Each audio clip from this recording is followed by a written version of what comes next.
जलप्रवाहपावितस्थले गलीवलङ्घ्यलङ्घिताम्बुजङ्गतुङ्गमालिका ठमट्ठमट्ठमट्टमन्निनादवट्टमर्वय चकारचन्द्रताण्डवं तनोतु नः शिवम्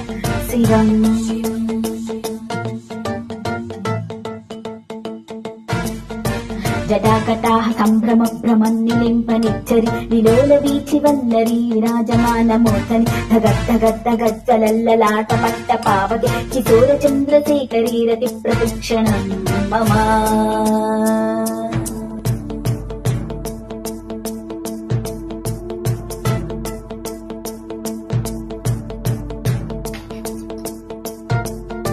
धराधरेन्द्रनन्दिनी विलासबन्धुबन्धुर स्फुरद्दिगन्त सन्तति प्रमोदमान मानसि कृपाकटाक्षधोरणी निरुद्धदुर्धरापदि भजिद्दिगम्बरे मनो विनोदमेतु वस्तुनि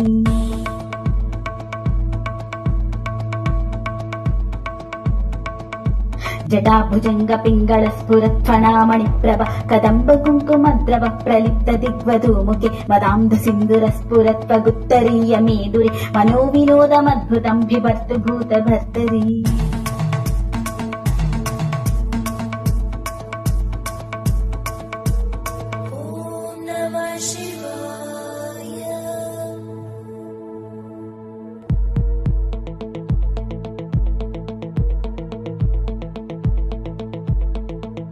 सदा शिवं भजाम्यहम् सदा शिवं भजाम्यहम्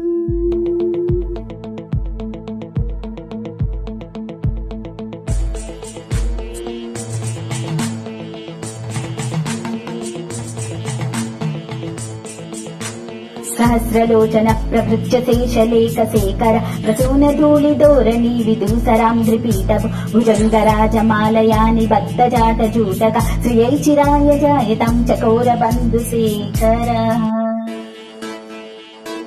ललाटचत्वरज्वलत्तनं जय स्फुलिङ्गभानि पीतपञ्चसायकं नमन्निलिम्पनायकं सुधामयूखलेखया विराजमानशेखरं महाकपालि सम्पदे शिरोजटालमस्तु नः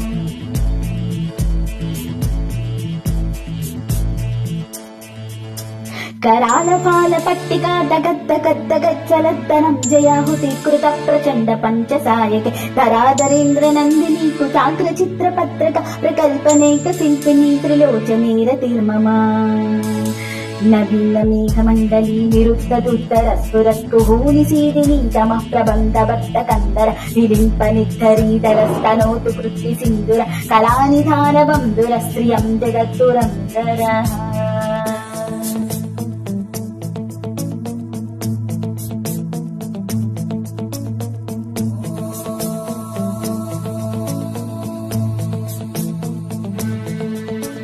प्रफुल्लनीलपङ्कज प्रपञ्चकालिमप्रभा वलम्बिकण्ठकन्दली रुचिप्रबद्धकन्दरं स्मरच्छिदं पुरच्छिदं भवच्छिदं मखच्छिदं गजच्छिदं भगच्छिदं तमं प्रकच्छिदं भजे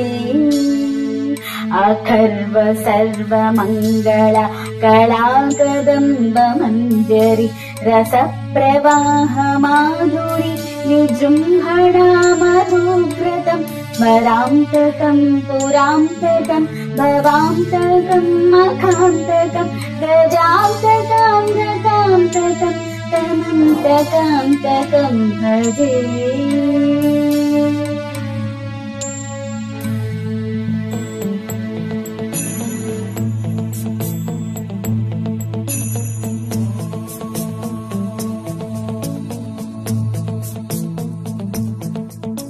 जयत्वत प्रविभ्रमभ्रमद्भुजङ्गमस्वस विनिर्गमक्रमस्फुरत्कराळपालहव्यव धिमिद्धिमिद्धिमिध्वनन् मृदङ्गतुङ्गमङ्गल ध्वनिक्रम प्रवर्तित प्रचण्ड ताण्डव शिवा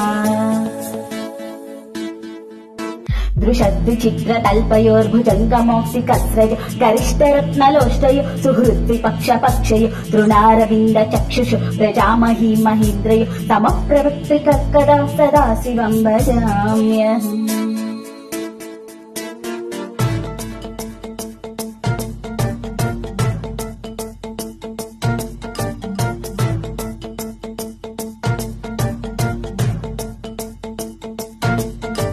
कदा निलिम्पनिच्छरीनि कुञ्जकोटरेव सन्विमुक्त दुर्मतिः सदा शिरस्थमञ्जलिं वहन् विलोललोललोचनो ललामपाललग्नकः शिवेति मन्त्रमुच्चर कदा सुखी भवाम्यहम्